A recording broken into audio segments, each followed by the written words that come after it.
"That gate better be gone by sunrise, or I'm calling the police."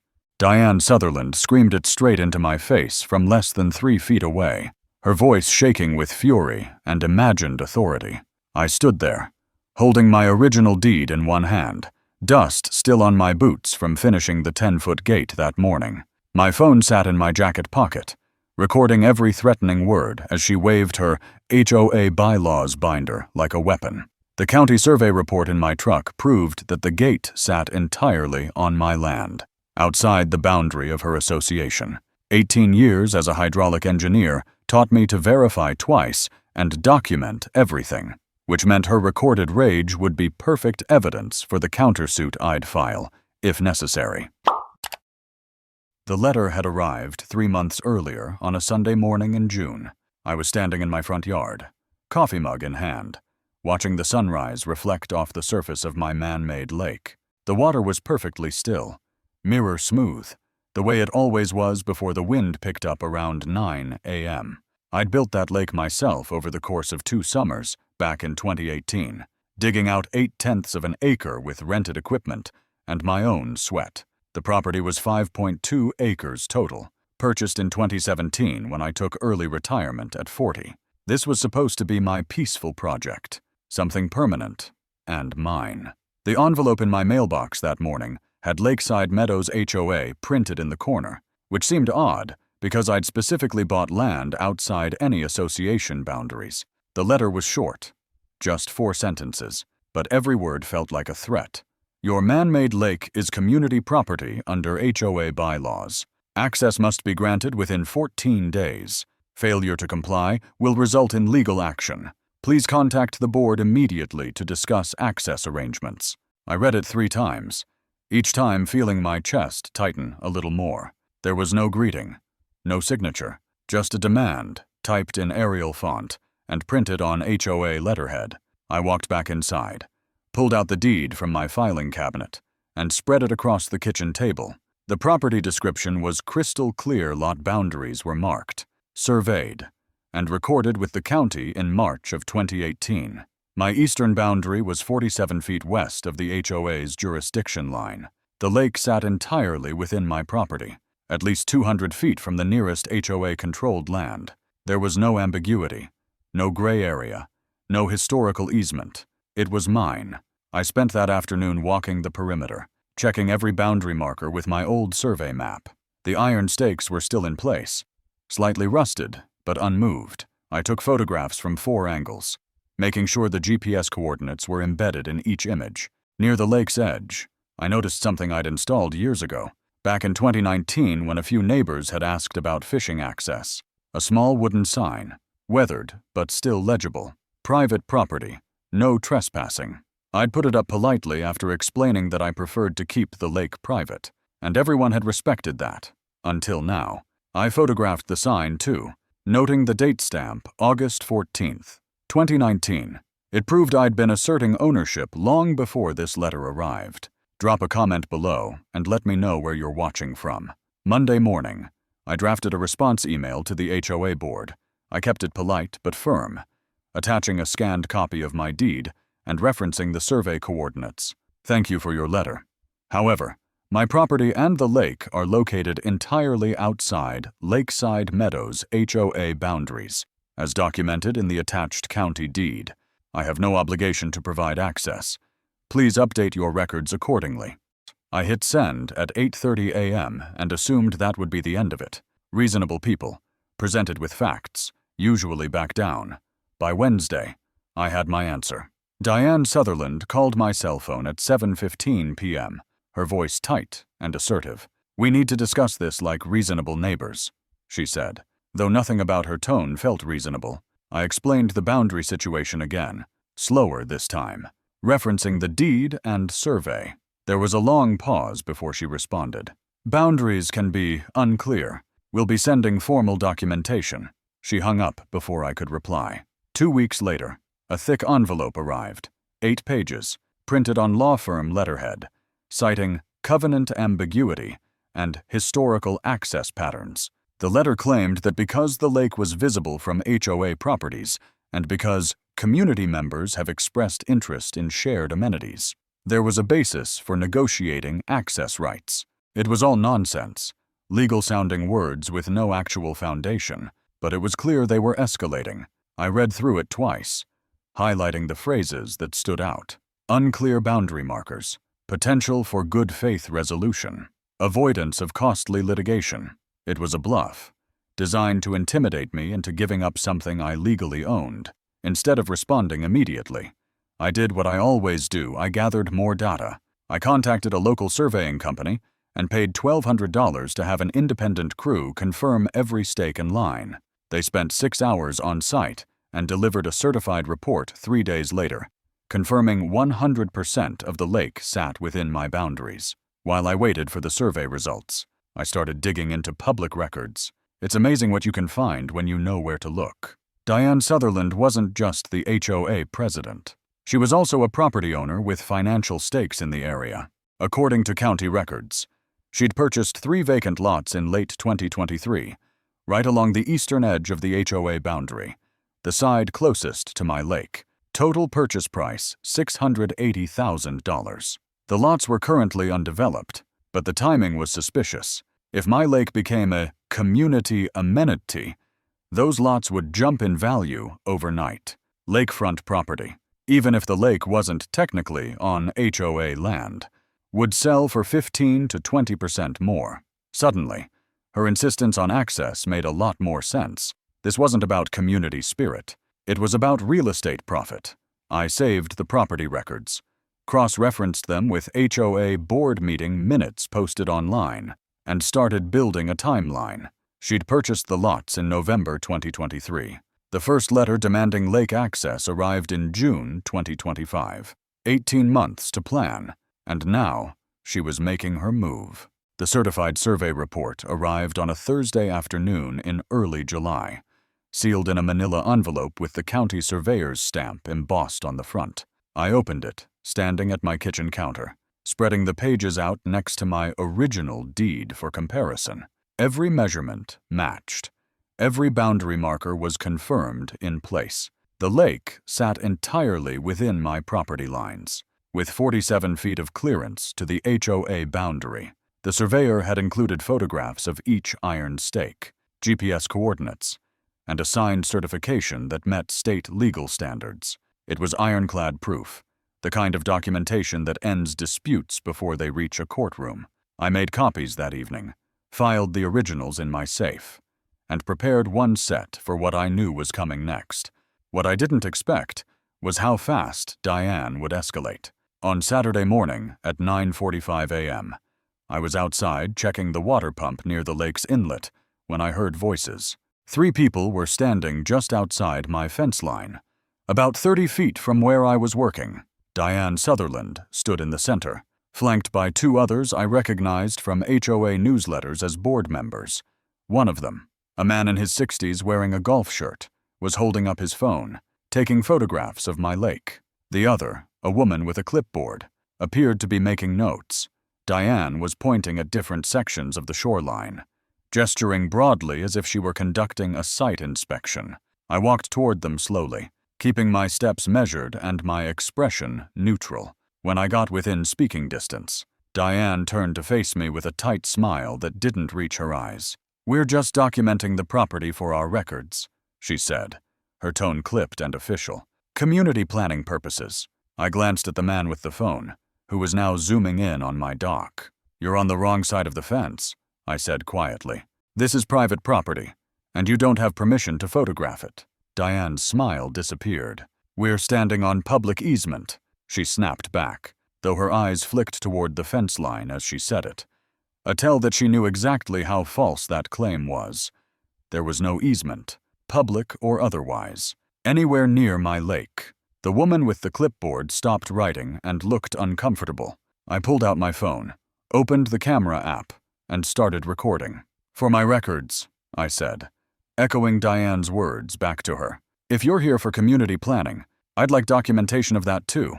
The man lowered his phone immediately. Diane stared at me for a long moment, then turned on her heel and walked back toward the HOA property line. The other 2 followed without a word. That interaction told me everything I needed to know. This wasn't a misunderstanding or a bureaucratic mix-up. Diane was actively building a case, gathering visuals and testimonies to support whatever legal fiction she planned to construct. The fact that she'd brought witnesses suggested she was preparing for something formal, maybe even a lawsuit. I spent the rest of that weekend going through old emails and documents, looking for anything that might clarify the history between the HOA and my property. That's when I found it. Buried in a folder from 2020, an email exchange between me and the previous HOA president, a retired teacher named Gerald Morrison, in May of 2020, shortly after I'd finished the lake. Gerald had reached out asking if I'd consider allowing limited fishing access for HOA residents. His email was polite, respectful, and most importantly, it contained one critical sentence: "We understand the lake is on your private land, outside our boundary, but we hope you'd consider shared use for community goodwill." I read that sentence 5 times, feeling a surge of vindication and anger. The HOA had known, in writing, that the lake was on my private land. They'd acknowledged it explicitly. Gerald had even thanked me when I politely declined, saying he understood and appreciated my consideration. There was no ambiguity, no claim of community rights, no mention of covenants or easements, just a neighborly request that I'd turned down, and everyone had moved on. Until Diane took over as president in late 2023. I checked the board records again. Gerald Morrison had resigned in September of that year, citing health reasons. Diane Sutherland was elected unopposed 2 months later, right around the same time she purchased those 3 lots. The timeline was damning. She'd bought land near my lake, taken control of the HOA, and then started demanding access to property she knew wasn't under HOA jurisdiction. It wasn't a mistake. It was a strategy. I saved the email to multiple secure locations and printed copies for my records. I started combing through county records more carefully, looking for any other documents that might connect Diane's property purchases to this sudden push for lake access. What I found was a planning proposal, filed with the county in March of 2025, just 3 months before Diane's first demand letter. The proposal was labeled Lakeside Meadows Community Enhancement Project, and it included conceptual drawings for a walking path, a fishing dock, and a small picnic pavilion, all located adjacent to shared water amenity. The estimated budget was $47,000.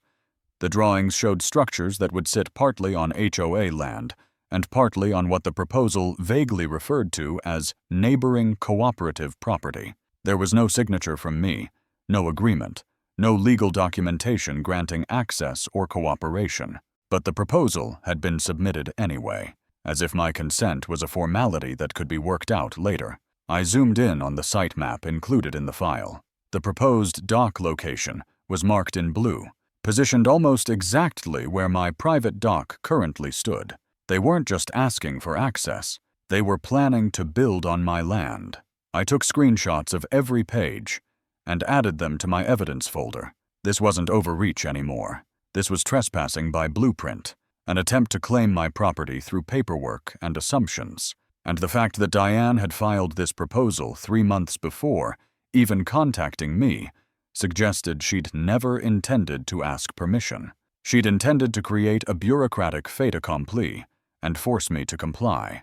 I drafted an email to the county planning office, politely requesting clarification on whether any permits or agreements had been filed under my name or property identification number. The response came back within 48 hours: no permits, no agreements, no records of consent. The proposal was listed as preliminary concept only, not approved for construction. That meant Diane had submitted plans for structures on my land without my knowledge, without county approval, and without any legal right to do so. It was reckless, arrogant, and possibly fraudulent. I started researching real estate attorneys who specialized in property disputes and HOA overreach. If Diane wanted a fight, I'd make sure I was armed with more than just facts. I'd have legal representation, documented evidence, and a paper trail that would bury her case before it ever reached a judge. I met with Gerald Hamilton on a Tuesday morning in late July at his law office downtown. He was 50 years old, with 2 decades of experience in property law and a reputation for handling HOA disputes with surgical precision. His office walls were lined with framed case outcomes, most of them settled in favor of property owners against overreaching associations. I spread my documents across his conference table, the deed, the certified survey, the 2020 email from Gerald Morrison, the planning proposal, and the county's confirmation that no permits existed under my name. Hamilton reviewed each page methodically, making notes on a yellow legal pad. After 20 minutes, he looked up and said, "This is one of the cleaner cases I've seen. You have everything you need to shut this down." Then he paused. "But I think there's more going on here than boundary confusion. Let me dig into something." He turned to his computer and pulled up county property records, typing in Diane Sutherland's name. Within seconds, a list of transactions appeared on the screen. Hamilton scrolled through them slowly, stopping at 3 entries from November of 2023. "She bought 3 lots," he said, half to himself, "all adjacent to the HOA boundary, all on the eastern edge." He clicked through the parcel maps, overlaying them with my property lines. The 3 lots formed a cluster directly across from my lake, separated only by the HOA common area and the 47 feet of buffer between my land and theirs. Hamilton leaned back in his chair, tapping his pen against the desk. "These lots are currently vacant. No structures, no development plans filed. But if your lake became a community amenity, even informally, the value of these lots would increase 15 to 20% overnight, maybe more." He turned the screen toward me. "She's not doing this for the HOA. She's doing this for herself." The realization settled over me like ice water. Every demand letter, every site visit, every planning proposal wasn't about community spirit. Diane had purchased $680,000 worth of land, positioned to benefit from lakefront proximity, and then manufactured a legal pretext to force access. If she succeeded, those lots would sell as premium near-lake amenity properties. If she failed, they'd remain ordinary parcels with no special appeal. Hamilton made a note on his pad. "This is a conflict of interest. If she's using HOA resources, funds, or authority to advance her personal financial interests without disclosure, that's a breach of fiduciary duty. It might also be fraud, depending on how deep this goes." I asked him what our next step should be. Hamilton suggested we send a formal cease and desist letter to the HOA, copying all board members, and file a preemptive quiet title action to confirm my ownership in court and prevent future challenges. "It's defensive," he explained, "but it puts everything on record.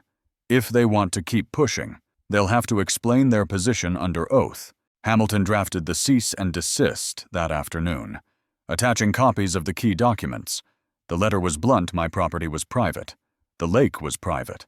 No access would be granted, and any further attempts to claim otherwise would be considered harassment and grounds for legal action. We sent it certified mail to Diane and every board member on file. The response came faster than I expected. 3 days later, on a Friday evening at 6:30 p.m., my phone rang. It was Diane.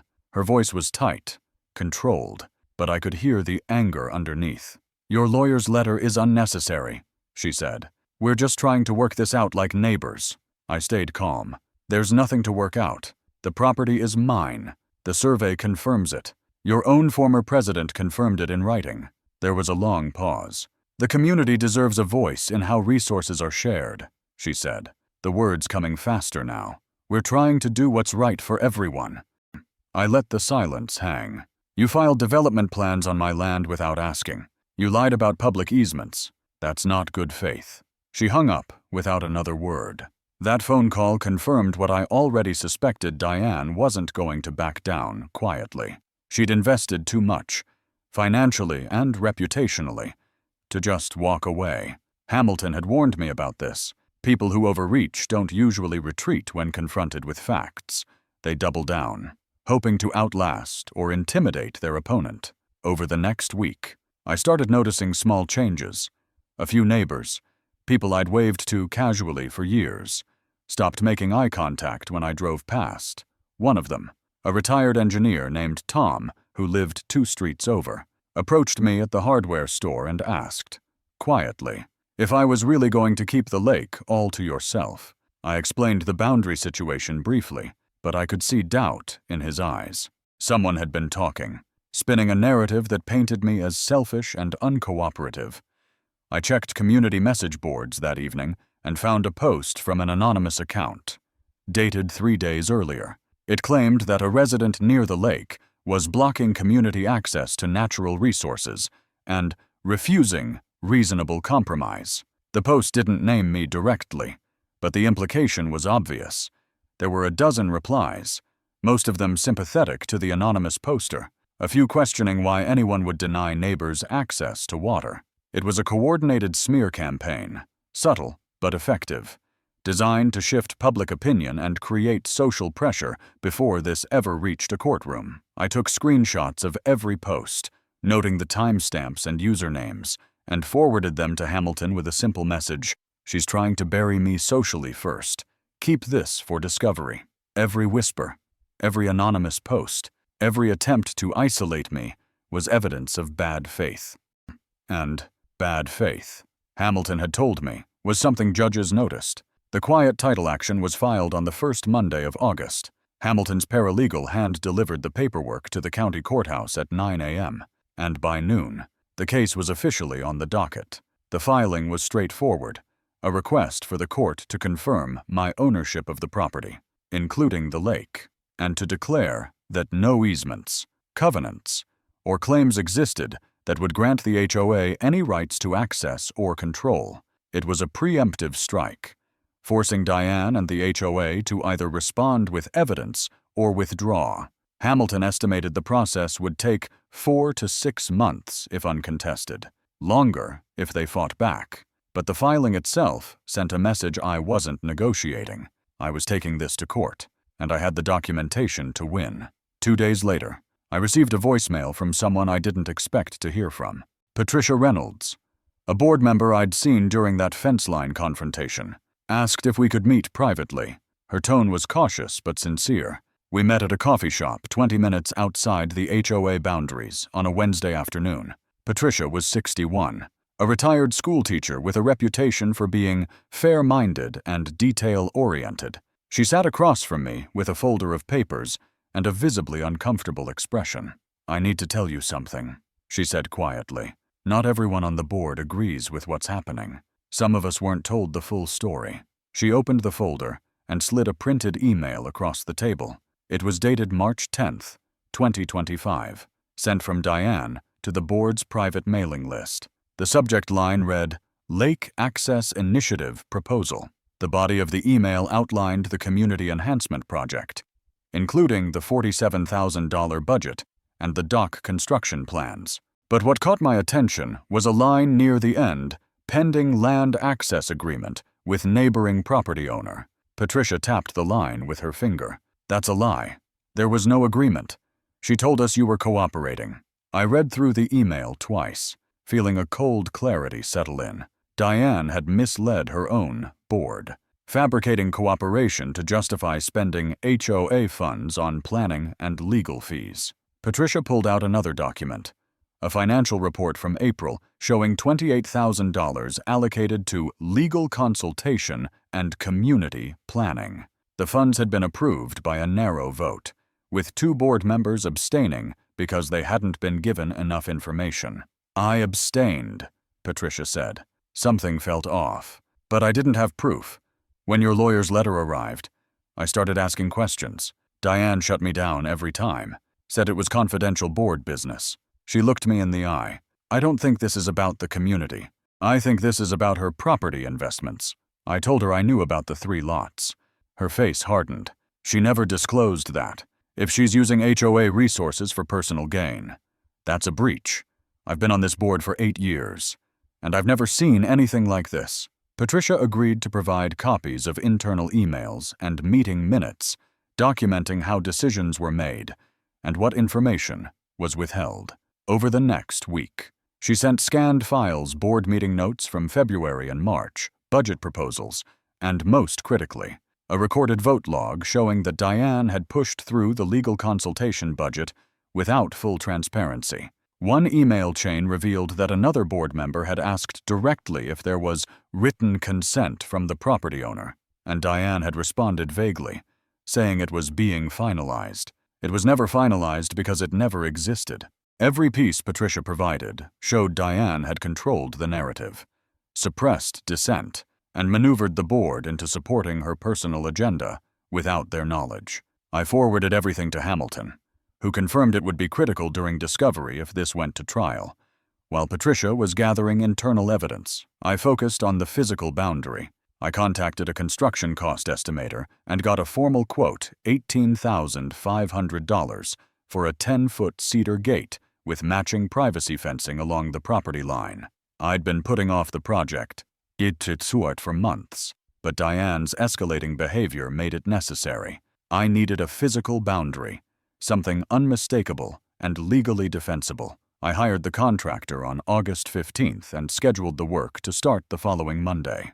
The design was simple but deliberate. A solid 10-foot gate positioned exactly on my property line, with private property and no trespassing signs clearly visible on both sides.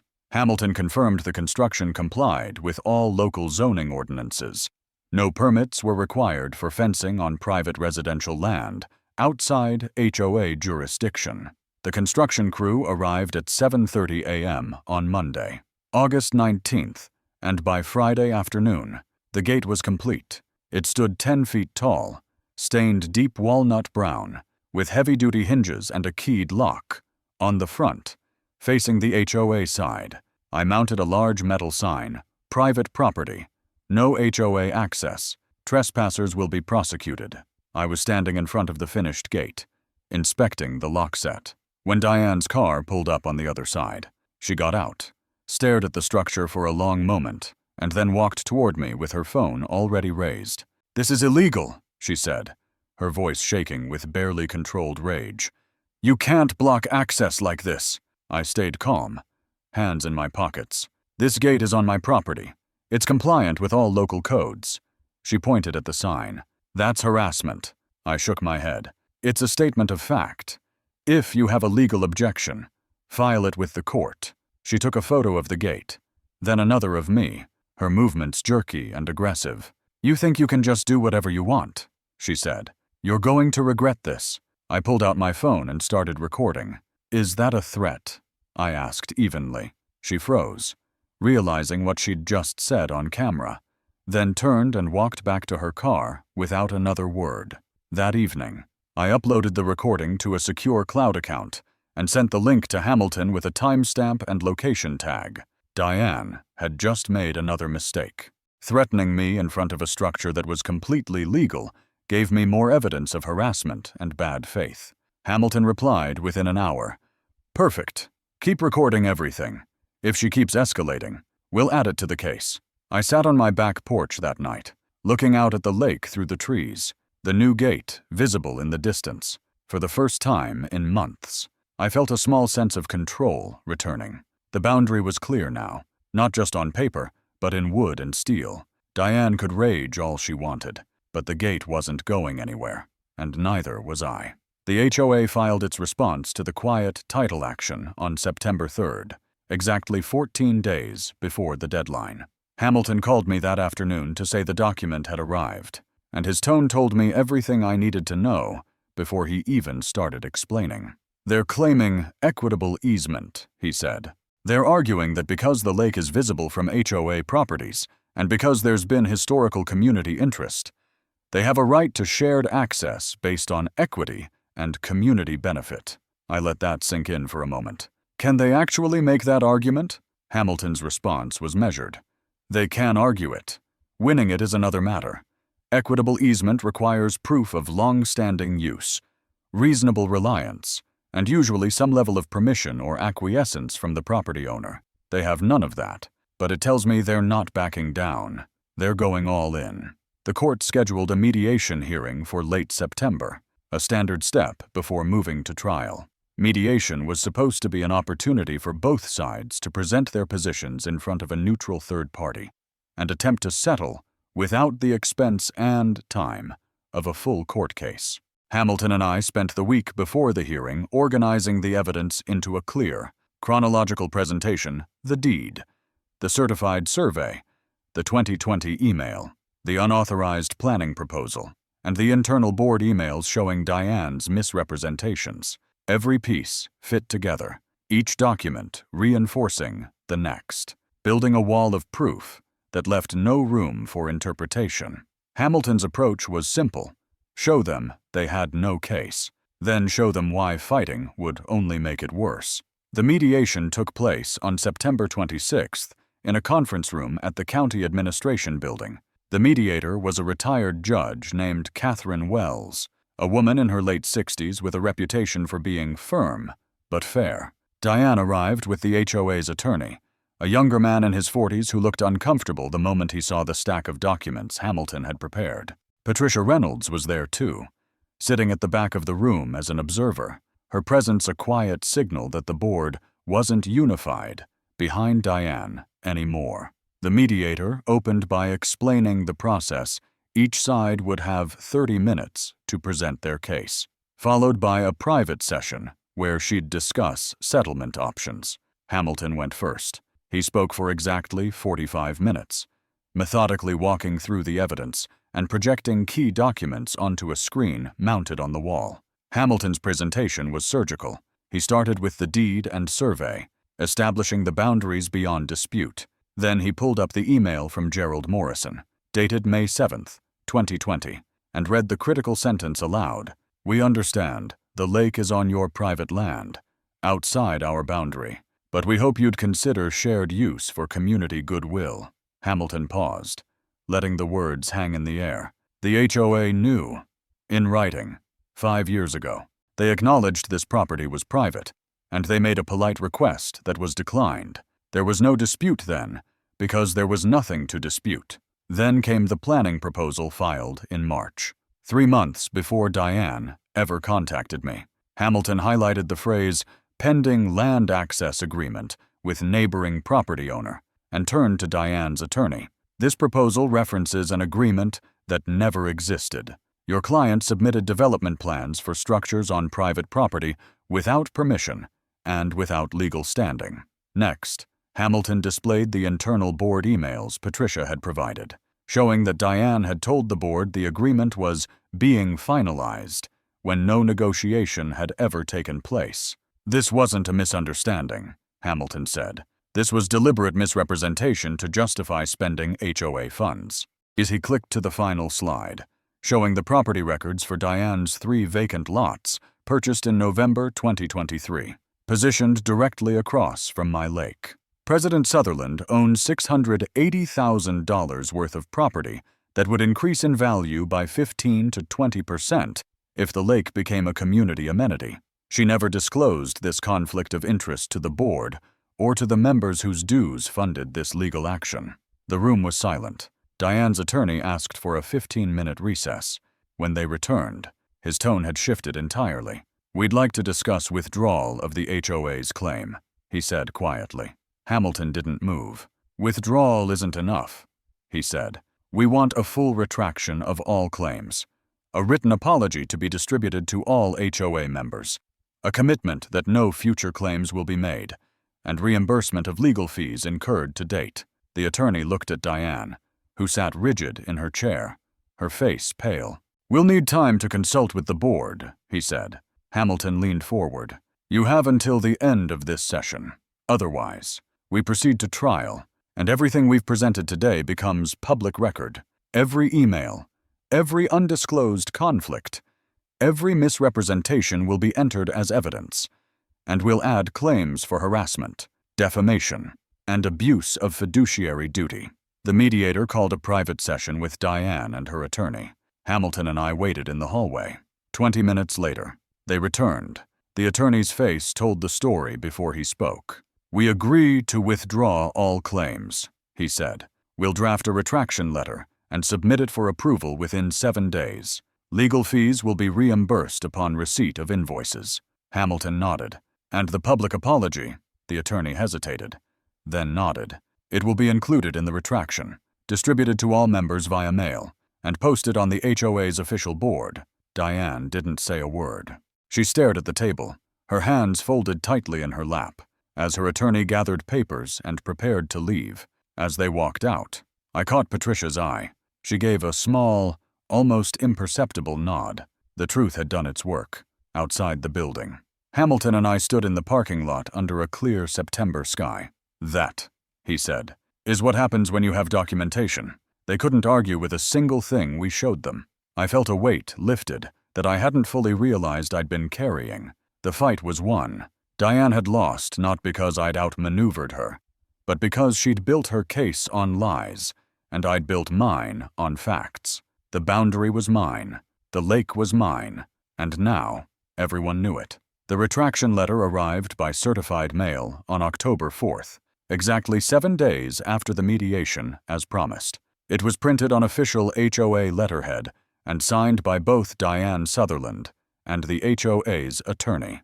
The language was formal and carefully worded, but the message was clear. The HOA withdrew all claims to my property and lake, acknowledged that no legal basis existed for demanding access, and committed to no further action. Attached was a second letter, the public apology, addressed to all Lakeside Meadows HOA members. It stated that the board had pursued a property claim in error, that the claim was based on incorrect information, and that the matter had been resolved through mediation. It stopped short of naming Diane specifically or mentioning the conflict of interest, but the fact that it existed at all was a victory. Hamilton reviewed both documents and confirmed they met the terms we'd agreed to. "This should be the end of it," he said, "but keep everything documented just in case." What I didn't expect was the community meeting. Patricia Reynolds called me 3 days later to let me know that several board members, herself included, had requested an emergency meeting to address what had happened.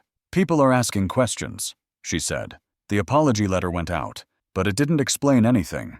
There's a lot of confusion and some anger about how HOA funds were spent. The meeting is scheduled for October 12th at 7 p.m. in the community center. It's open to all members. I think you should be there." I wasn't sure at first. The case was settled. The retraction was signed, and I had no desire to stand in front of a room full of people who might still see me as the one who refused to share. But Patricia was insistent. "This isn't about you defending yourself," she said. "This is about transparency. The members deserve to know what really happened, and Diane needs to answer for it." The community center was packed when I arrived at 6:50 p.m. At least 80 people filled the rows of folding chairs, more standing along the back wall. The atmosphere was tense, a low murmur of conversations that stopped briefly when I walked in. I took a seat near the middle, trying to stay unobtrusive. Patricia was at the front table with 2 other board members, organizing papers. Diane was seated off to the side, her posture rigid, her face carefully neutral. At exactly 7 p.m., Patricia called the meeting to order. She explained that the purpose of the gathering was to address the recent property dispute and the expenditure of HOA funds on legal action that had been withdrawn. "We owe the membership transparency," Patricia said, "and we owe them an explanation of how decisions were made and what information was withheld." She gestured toward me. "I've invited the property owner to present his side, with supporting documentation.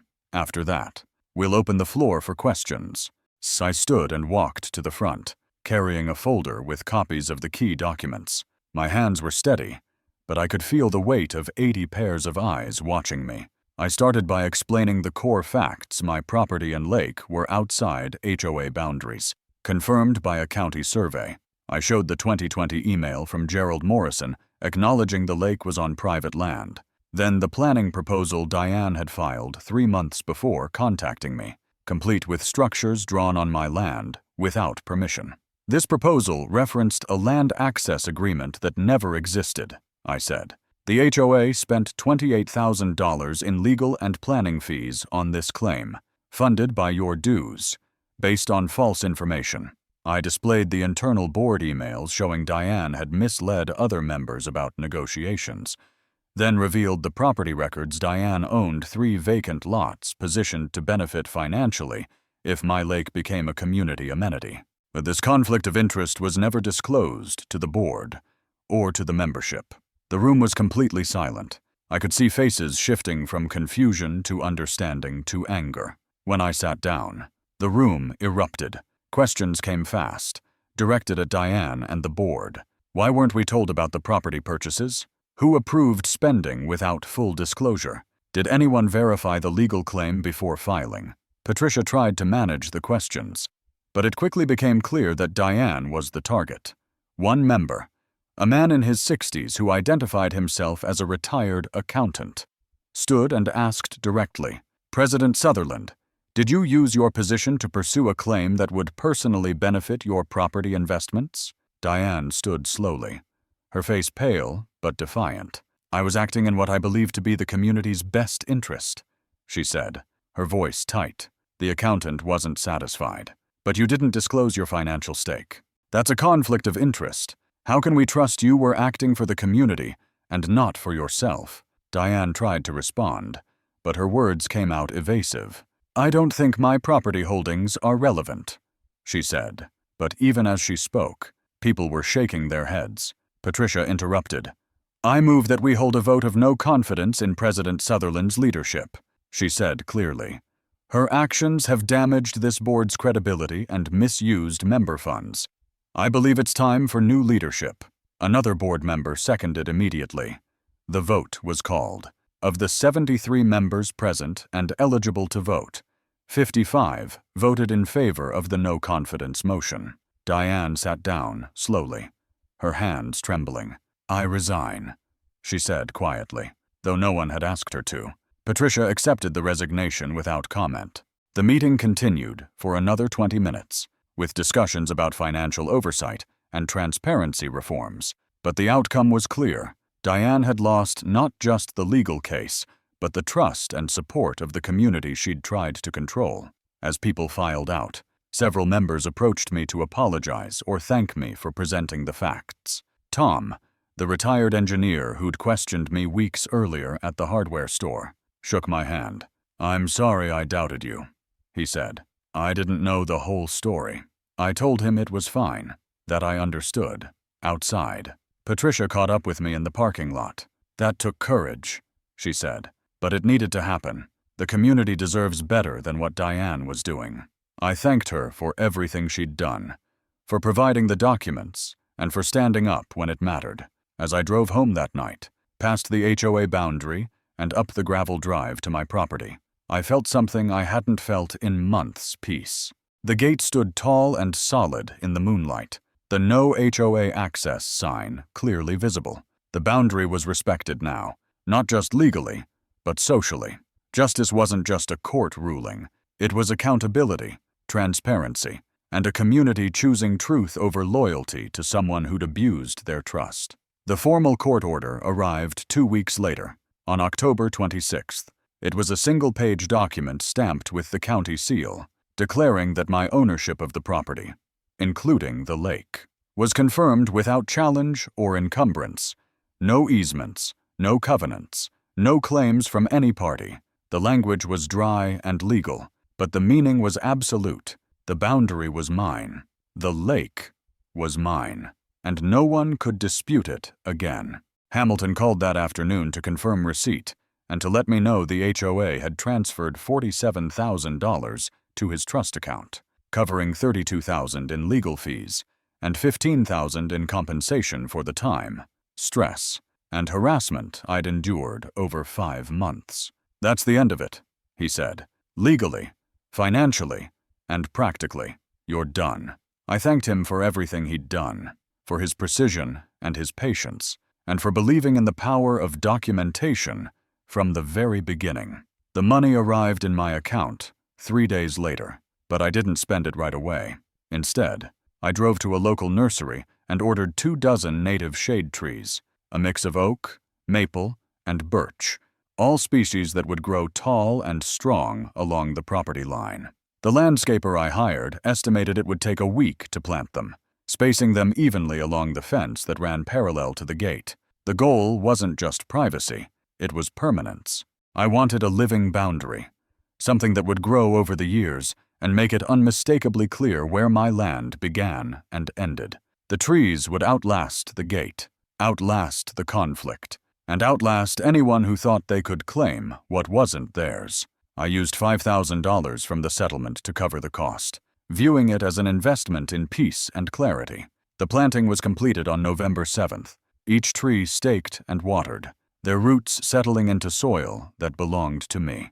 On the morning of November 9th, I stood at the edge of the lake with a cup of coffee, watching the sun rise over the water. The surface was glassy, reflecting the orange and pink streaks of dawn, the way it had been that first Sunday morning, back in June when the letter arrived. But everything felt different now. The gate stood behind me, solid and unyielding.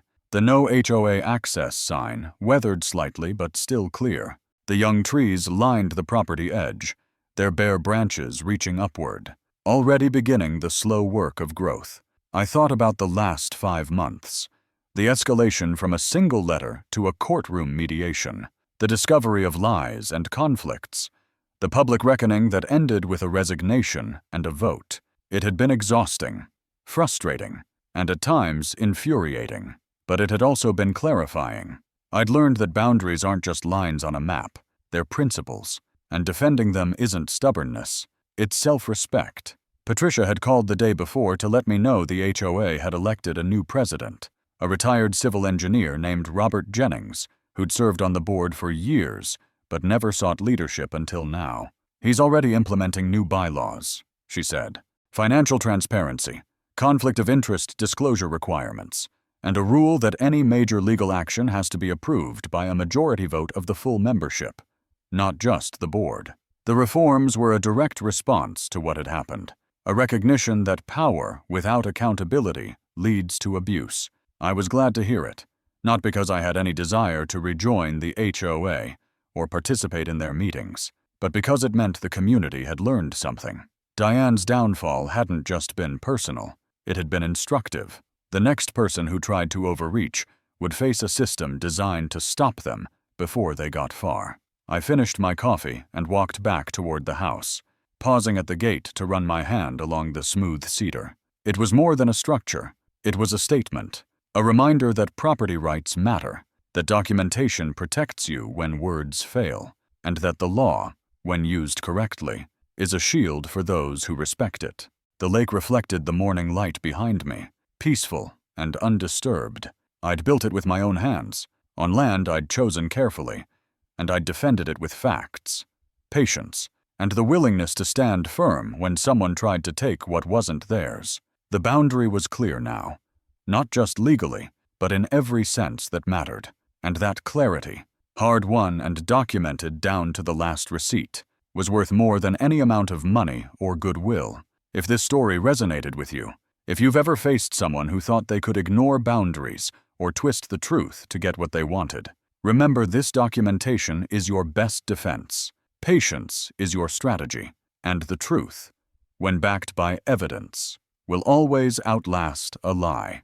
Don't let anyone make you feel guilty for protecting what's rightfully yours. Stand firm, gather your proof, and let the system work the way it's designed to. If you enjoyed this journey and want to hear more stories about people who stood up for themselves against impossible odds, consider supporting this channel. Karma Neighbors, hit that subscribe button. Share this story with someone who needs to hear it, and drop a comment about your own boundary battles. We're building a community here, one story at a time, where justice isn't just an idea, but something we fight for and win. Thanks for watching.